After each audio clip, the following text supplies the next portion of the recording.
Olá, sejam bem-vindos e bem-vindas. Eu sou Cíntia Bruneta, conselheira do CNMP e presidente da Comissão de Defesa da Probidade Administrativa.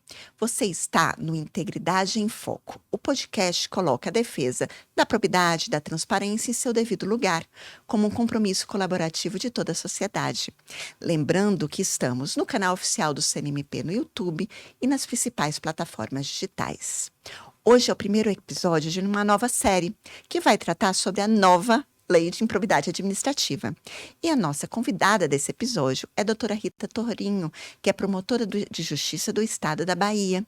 E tem muitos textos e livros publicados a respeito. Seja muito bem-vinda, doutora Rita. É um grande prazer de tê-la aqui conosco. Obrigada, o prazer é todo nosso aqui de estar nesse evento com a senhora, doutora Cíntia, e com a nossa colega aqui do Ministério Público do Espírito Santo. Não preciso, senhora, hein? Muito obrigada. Vou apresentar aqui doutora Maria Clara, do Ministério Público do Espírito Santo e que é membro colaboradora da comissão. Seja muito bem-vinda. É uma grande alegria aqui dividirmos a mesa. Primeira vez que aqui no Integridade em Foco nós temos 3 mulheres. Muito obrigada por vir também, doutora Maria Clara. Eu que agradeço, vai ser muito especial para nós esse diálogo. Bem, essa série sobre a Lei de Improbidade Administrativa, nós vamos ter 3 convidados. Nós vamos ter a doutora Rita Torinho, que vai falar muito na perspectiva do Ministério Público. Eu sei que a nova Lei de Improbidade é algo que é objeto de estudo também em termos de academia, e isso é indissociável. Mas a perspectiva maior é do Ministério Público. Teremos também o doutor Fernando Gajardoni, que é juiz de direito do Estado de São Paulo, e que é um grande processualista, e vai falar numa perspectiva de processualista, de teórico sobre a lei de improbidade, embora seja também magistrado. E a nossa terceira convidada, a doutora Cibele Benevides, que vai falar na perspectiva de judiciário, a desembargadora do TRF da 5ª Região, que é o meu tribunal. Mas, doutora Rita, então é este o desafio lançado. E veio a nova lei de improbidade administrativa. Foi, de fato, aprovada, isso em 2021, e vem com os desafios, né? Isso. E como é que é isso? Como é que chega essa nova lei de improbidade? E no episódio passado, que a gente estava falando com o doutor Alexandre Camanho sobre colaboração premiada, ele fala da LIA. E aí ele fala o seguinte, e daí queria ver se concorda. Ele fala que a nova lei de improbidade administrativa veio como resposta ao Ministério Público, como uma forma de punir o Ministério Público por atos passados, de tentar controlar o Ministério Público. É também sua impressão? Veja só, todo desenrolar da lei de improbidade, né? A lei de improbidade, ela surge como um grande instrumento de combate à corrupção. E se criou muito essa expectativa frente à lei, né? Nós estamos diante desse novo... Eu falei 2021, é 2020, né? Desculpe. Não, 21 mesmo. De instrumentos de combate à corrupção. Então, assim, agora, a lei, ela tinha algumas situações que deveriam realmente ser melhoradas. Por exemplo, a questão da improbidade por violação de princípios. Ora, é um dispositivo extremamente importante, mas os princípios, eles são tipos muito abertos, o que gerava uma certa insegurança jurídica na interpretação de certos princípios. Então, por exemplo, a questão de não aplicação do percentual mínimo na educação. Isso é improbidade ou não é? Aí você se deparava com decisões dos tribunais superiores dizendo não. Uma turma dizia não, é improbidade, outro não é improbidade. Então, se criava um cenário de insegurança frente à questão da improbidade por violação de princípios. E com relação ao artigo 10, que tinha a improbidade culposa, vejam, quando surge a lei, qualquer culpa, seja culpa leve, grave ou gravíssima, era considerada improbidade.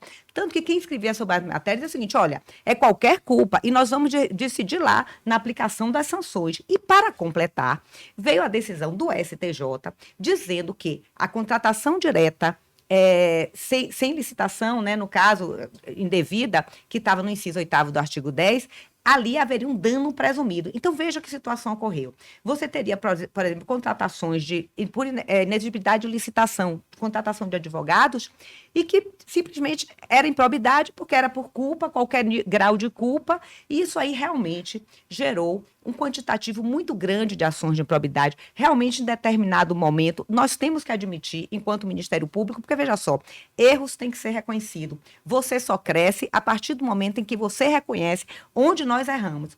Então, houve realmente um quantitativo muito grande de ações de improbidade, que eu entendo e defendo, que quando veio a LINDB em 2016, já deu uma arrumada na casa.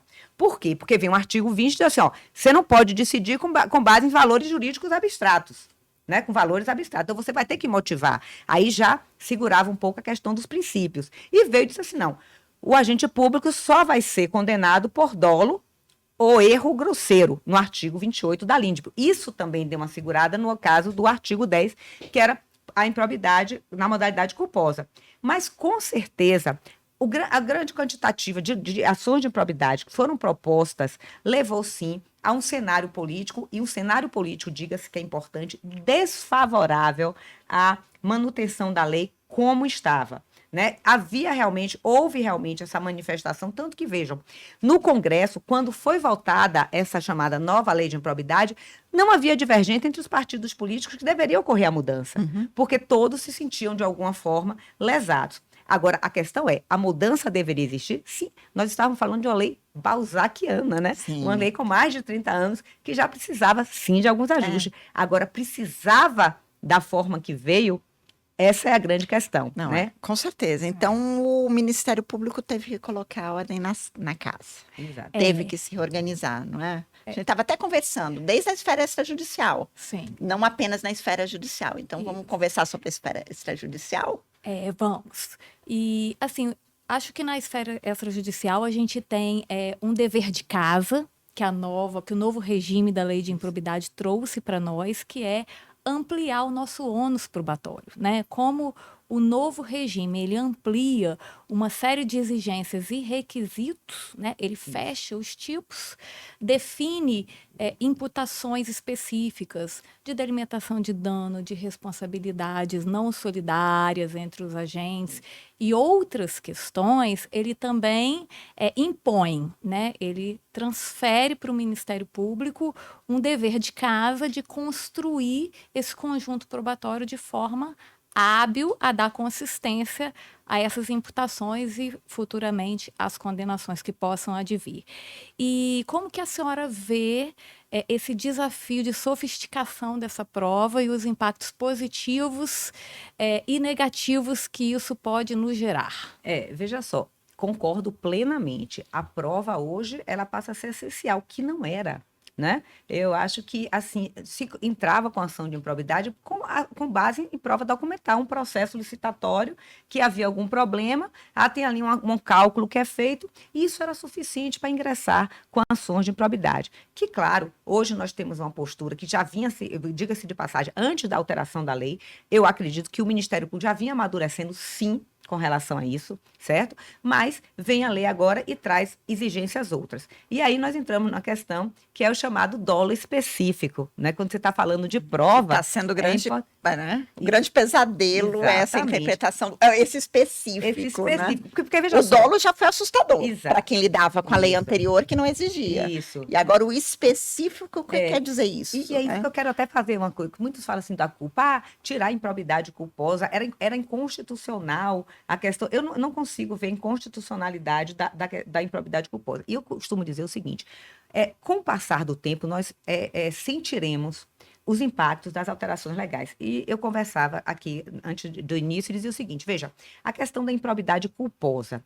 Nós temos ainda muitos agentes públicos que são muito negligentes na sua atuação, que geram danos enormes à administração, simplesmente por descaso no trato da coisa pública. Gente, a quantidade de remédios que são comprados, medicamentos comprados, que depois têm que ser incinerados, porque não faz controle. Não se faz um registro de preço para compra de medicamento, compra-se de qualquer forma, de qualquer jeito, e depois tudo isso vai para lá, e o Ministério Público muitas vezes diz, olha, veja isso aí, cuidado. E não precisa nem reparar danos. Exatamente. Né? Então, o que acontece? Com esses gestores negligentes, nós dizemos, olha, tem que ter cuidado, porque se você não tiver atenção devida e ficar comparado um erro grosseiro, que muitas vezes a gente verifica, você vai ser acionado. E aí, isso é tirado da lei de improbidade, não tem mais. Hoje, eles vão ressarcir o dano, que diante disso, mas não tem uma sanção específica, principalmente para quem é agente político. Agente público, a gente diz, não, vamos lá botar no estatuto do servidor, mas e os agentes políticos, vamos colocá-los aonde nessa esfera sancionatória? E temos mais, porque a questão do dolo, porque eu costumo dizer, o dolo, que age com desonestidade, o desonesto será desonesto em qualquer cenário. Qualquer cenário legislativo, ele será desonesto. Engraçado, sabe que isso tem sido dito com frequência aqui no podcast? Que a lei não vem para aquele que é o desonesto, O descuidado.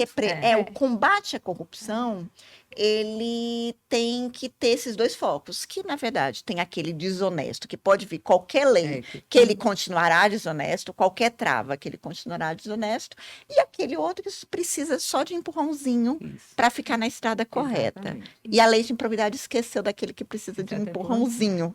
Concordo plenamente. Já que virou Agora, repressiva, né? É. Agora é uma perspectiva não só repressiva, mas Agora só a dos senhora mencionou maiores.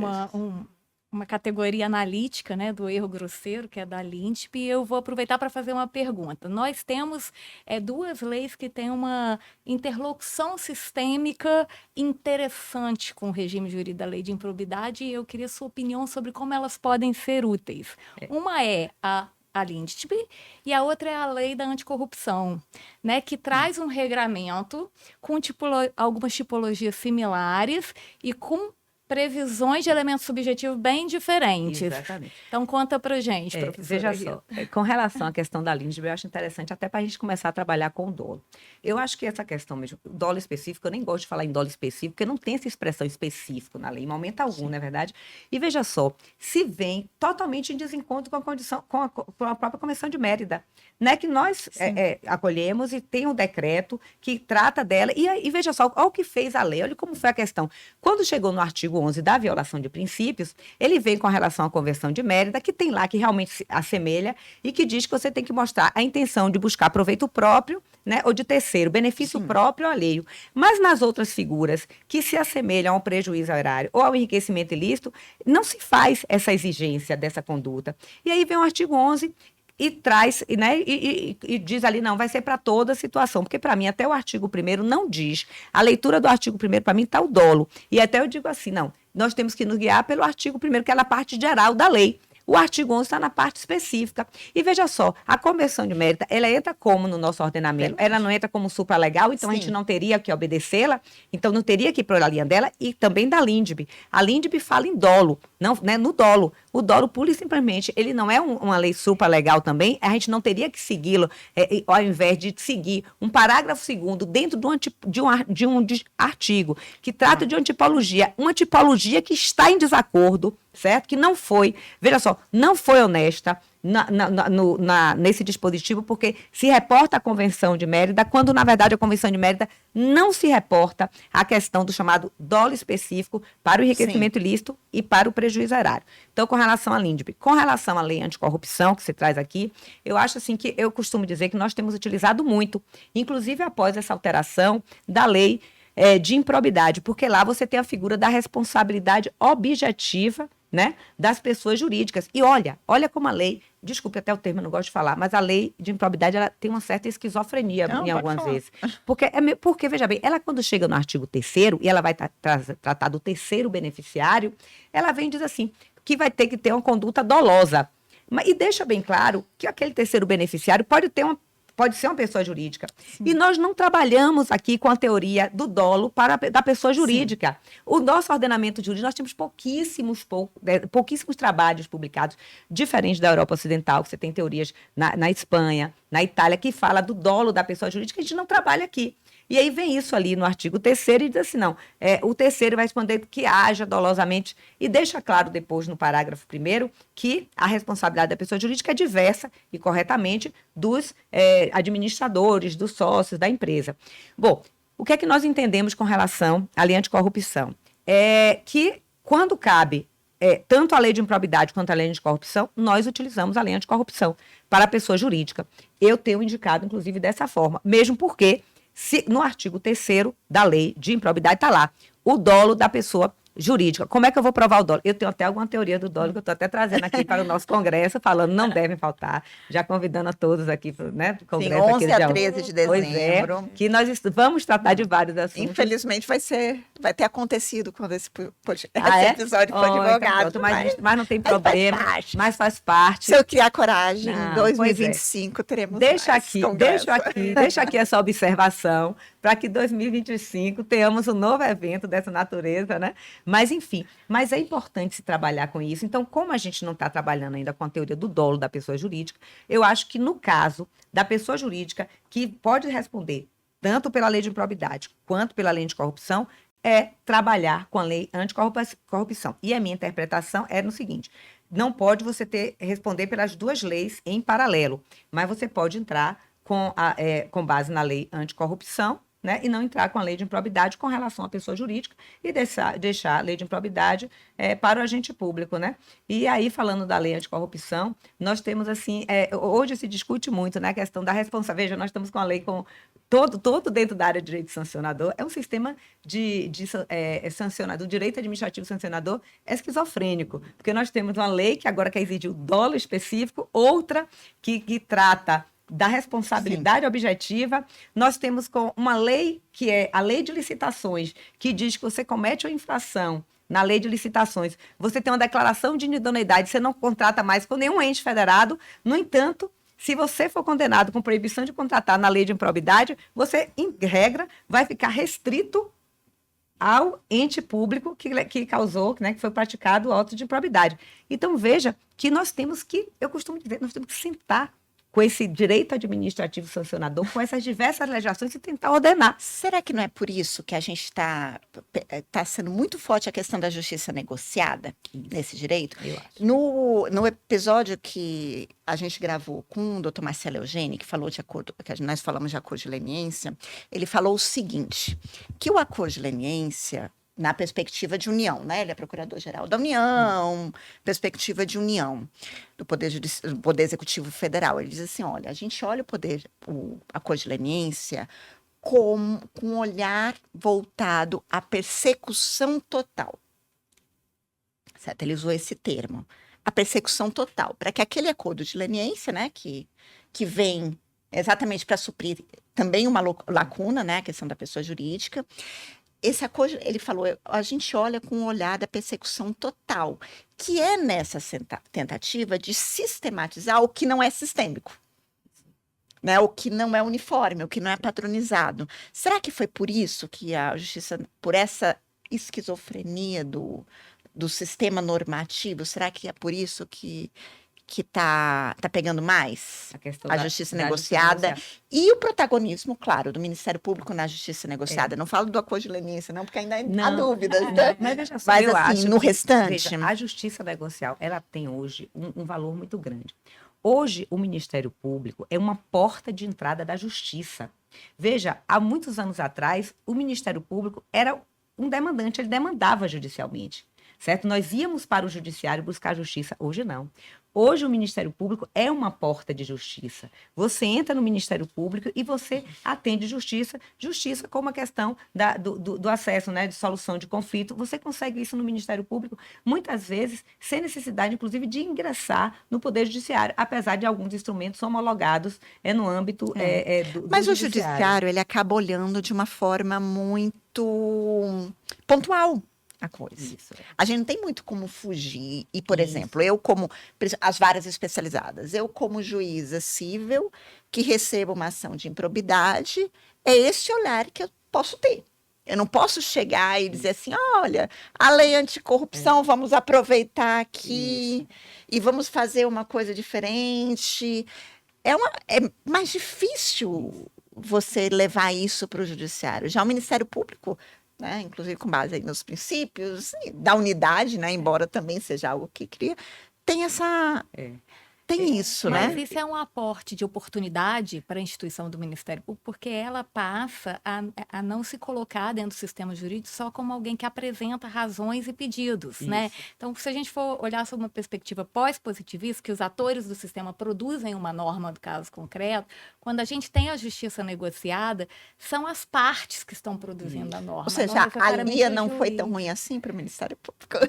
Não, eu acho que a Lia, ela tem pontos negativos. E como a pontos gente falou. positivos. E pontos, por exemplo, a questão de você atualizá-la com base no Código de Processo Civil é importante, né? Agora, teve excessos. Eu entendo também, isso que já foi colocado aqui, foi como uma resposta para eu odeio esse termo, apagão de caneiras. Eu acho isso aí, me desculpem, mas não tinha apagão de caneiras, não teve, não terá, nunca, não existe isso. As pessoas continuam atuando, o agente público continua agindo, e sempre isso nunca mudou. O que mudou foi que eu acho que a gente teve um determinado período que as pessoas tinham um receio maior, uma preocupação maior. E meu receio agora, enquanto Ministério Público, é que esse cenário volte a ser o que era antes. Nós tivemos uma realidade política, a falta de compromisso de alguns gestores públicos, que era assustadora. Gente, nós não estamos falando de erros, porque erros existem, certo? Nós não podemos... A gestão pública, nós temos que reconhecer, enquanto instituições, Ministério Público, enquanto Judiciário, que você ser gestor público é uma tarefa muito difícil. Com certeza. É muito complexo. Não é desprezando isso. O que a gente chama atenção é para esse realmente o descaso excessivo, para a questão dos atos de desonestidade, né, que são praticadas na administração pública e que tem que ter uma resposta, porque é isso que a sociedade quer, é isso que a sociedade espera do sistema de justiça. E que a gestão seja não apenas honesta, mas responsável. Exatamente. Né? Eu acho assim, a Isso. gente vem no movimento de cobrança. Eu acho que a sociedade cobra não Muito apenas o não roubar, ela cobra governança. Isso. Sim. Ela cobra que a política pública Transparência. consiga produzir resultados. Exatamente. Ela cobra uma profissionalização da efetividade dos direitos. Com certeza. Exatamente. Então, eu acho que nessa lógica, a gente precisa pensar, refletir sobre uma ineficácia de um sistema que é punitivo apenas da radicalidade da desonestidade, enquanto ela será apta a fazer essa entrega, né? Tá, agora, mas como eu sou aqui juíza, estou no meio de 2 membros do Ministério Público e vou aqui falar de talvez uma das grandes discussões da Lia, né? E vou pegar um pouquinho, eu tenho uma fama de ser meio sincericida aqui, mas no final das contas, com a minha vivência, uma vivência muito forte, salvo algumas exceções, na questão da persecução judicial à improbidade administrativa. É questão que antes a gente lidava com uma prescrição, não existia prescrição intercorrente. E é sobre isso que eu ia provocar. Mas o que acontecia? Eu fui servidora do Ministério Público Federal e me lembro que assim, a grande preocupação era vamos peticionar, entrar com a petição inicial antes de prescrever. E depois que prescrever, depois que entrar, a gente para. Eu estava comentando com vocês antes de começar, né? Eu já passei por vocês e tirei os senhoras, né? Então, por favor, vamos tirar isso aqui. Antes de entrar, que nas ações de improbidade, em regra, quando havia alguma produção de prova, era testemunhal. O compromisso com a instrução era muito fragilizado. E o compromisso com a duração mesmo do processo. Então, era muito comum, como ainda é, e por isso que a gente fala, mas em outubro de 2025 tudo vai prescrever, os processos de improbidade que ficavam relegados, porque são mesmo mais complexos, mas também porque ninguém corre atrás, né? E nem os autores corriam atrás. E como é que fica agora com a prescrição intercorrente? Veja, você trata num ponto que é importantíssimo. E isso reflete o erro que nós cometemos. Veja, é o que eu digo, a gente precisa reconhecer o erro. E você trata agora de um erro importante. Muitas vezes, eu já vi várias situações de o colega tá, não, para não prescrever aqui, vou entrar com ação. E fazia uma ação sem maior descuidado. Depois entrava com ação, nem ele mesmo se preocupava com a... Isso aconteceu, isso é fato. Nós não podemos esquecer os fatos, nós temos que corrigir. A gente só vai corrigir a partir partir do momento onde nós erramos, que erramos. Porque se isso tudo aconteceu, há um erro também do Ministério Público que merece, que a gente precisa correr atrás e precisa corrigir. Porque a prescrição intercorrente, ela coloca como responsabilidade do sistema de justiça como um Como todo todo. uma resposta Exatamente. tempestiva, né? Não que eu concorde da É. forma como está tratando, e a gente tinha Isso. conversado a respeito, É. mas... Veja, o problema começa pelo prazo da prescrição intercorrente, 4 anos. Eu me lembro que alguém falou, até Alexandre Moraes, no julgamento, né, do tema 199, ele disse, não, porque o 4 anos da prescrição intercorrente é até o prazo de duração de uma ação. Gente, isso é totalmente fora da realidade, pelo menos não é a realidade, eu sou do Nordeste, não é a nossa realidade mesmo, né? E outra coisa, a questão de que não era mais como a gente pensava, porque se você dá causa, né, se você está buscando movimentar o processo, assim era assim, não ocorreria a prescrição. Não se criaram regras para isso. Então, o que é que a gente pode ter? A gente vai poder ter várias demandas procrastinatórias realizadas, exatamente no sentido de que a ação efetivamente venha a prescrever. E se não houver uma alteração desse entendimento, eu costumo dizer que vai estar mesmo fadado ao fracasso. Agora, veja só, fracasso do Ministério Público, fracasso do Judiciário, não. Fracasso da sociedade. Sim. Porque as consequências todas serão sentidas pelo meio social. É necessário que as pessoas vejam isso. Precisava de alteração? Precisava. O Ministério Público estava... Sim, mas temos que verificar que esse instrumento de improbidade, a improbidade era muito importante, a lei é importante.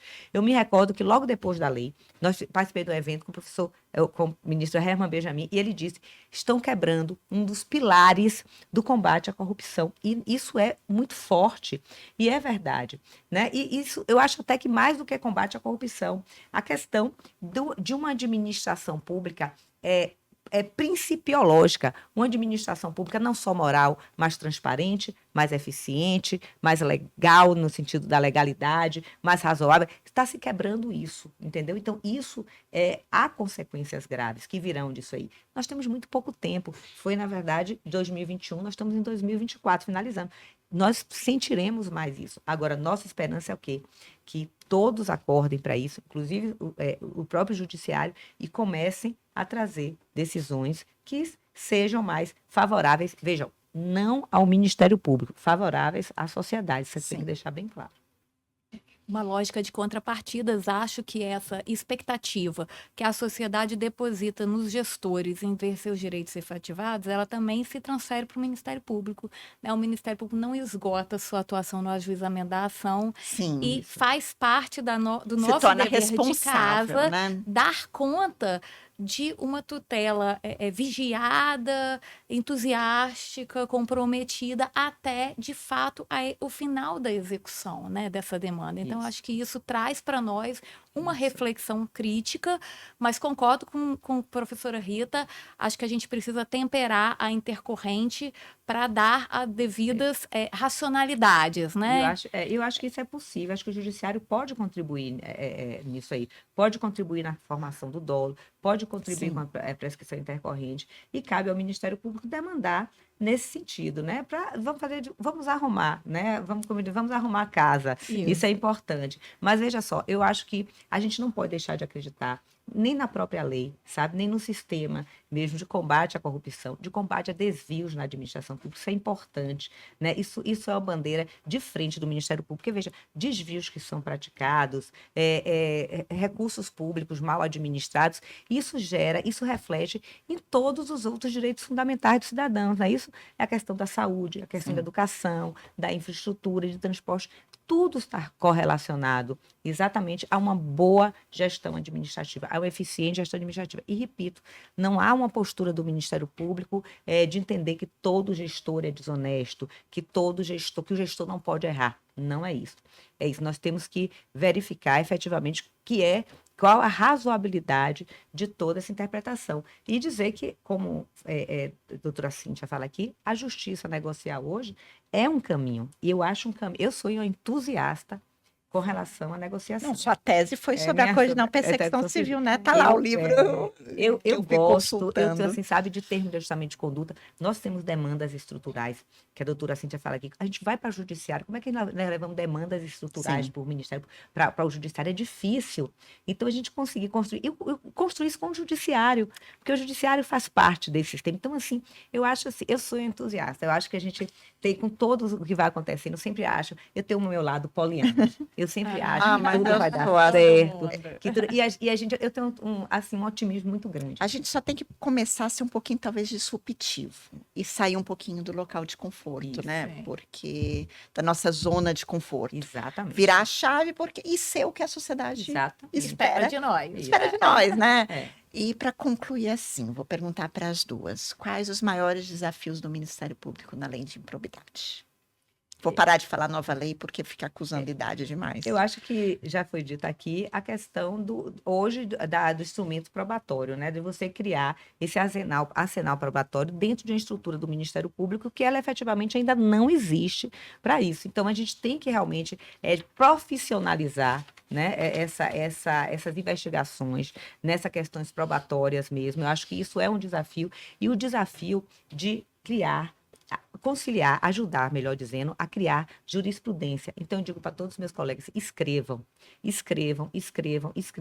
porque isso é importante. A gente tem que tentar ter esse poder de convencimento, tentar convencer o judiciário, convencer a sociedade, isso é importante. Agora, entendo, não sei qual a da colega aí, mas eu acho que hoje, você trabalhar com ali várias questões, na questão da prescrição intercorrente, que não depende só de nós, mas o dolo, né? O dolo, mas aí é exatamente o que depende de nós hoje, é exatamente construir essa tipologia dentro do que foi feito hoje da lei. Eu concordo com ela, vou aderir a mais 2 desafios do Ministério Público somando a esses. O Ministério Público tem que criar padrões e parâmetros de homogeneidade de tratamento aos casos para que ele reduza o sentimento de injustiça e seletividade nas suas demandas. E o Ministério Público tem que trabalhar fortemente para fazer a governança acontecer, porque é isso mesmo que vai gerar integridade no Brasil. Eu acho que é isso que o Ministério Público tem que fazer. Muito bom. Muito obrigada, doutora Rita, doutora Maria Clara. Muito obrigada, nossa convidada especial. Poderíamos ficar aqui muito tempo conversando, né? Eu e Maria Clara ainda teremos outros 2 episódios, mas muito obrigada. Obrigada, eu que agradeço. E assim, espero que volte. Voltarei sempre que possível. Obrigada, professora Rita. Gente, adorei. Muito obrigada por estar aqui com vocês. Eu que sou fã de vocês. Adorei. Muito obrigada mesmo. E você que nos assiste pode e deve participar do Integridade em Foco, sugerindo temas, indicando participantes e também formulando perguntas. Lembrando sempre que estamos no canal oficial do CNMP no YouTube e nas principais plataformas digitais.